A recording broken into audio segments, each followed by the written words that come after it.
सबसे पहले हम खबर शामिल करेंगे। कराची पुलिस ऑफिस के सामने झाड़ियों में आग लग गई है। आग ने ग्राउंड में खड़ी मोटरसाइकिलों को अपनी लपेट में ले लिया है। मुबैना तौर पर बताया जा रहा है कि नशे की आदी अफराद की वजह से ये आग लगी है। कराची पुलिस ऑफिस के सामने झाड़ियों में आग लग गई है। हादसे सदकी का ये वाकया कराची पुलिस ऑफिस के सामने झाड़ियों में आग लग गई। आग ने ग्राउंड में खड़ी मोटरसाइकिलों को अपनी लपेट में ले लिया है, जबकि मुबैना तौर पर नशे के आदी अफराद की वजह से ये आग लगी है। ये बताया जाता है कराची पुलिस ऑफिस के सामने झाड़ियों में आग गई है। आग ने ग्राउंड में खड़ी मोटरसाइकिलों को अपनी लपेट में ले लिया।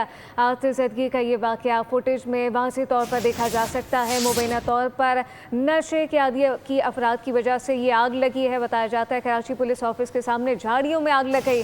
आग ने ग्राउंड में खड़ी मोटरसाइकिलों को अपनी लपेट में ले लिया है। मुबैना तौर पर नशे के आदी अफराद की वजह से ये आग लगी है। फुटेज में देखा जा सकता है आग के शोले बुलंद होते हुए मोटरसाइकिलों में आग लगी है। आग ने ग्राउंड में खड़ी मोटरसाइकिलों को अपनी लपेट में ले लिया। मुबैना तौर पर नशे के आदी अफराद की वजह से ये आग लगी।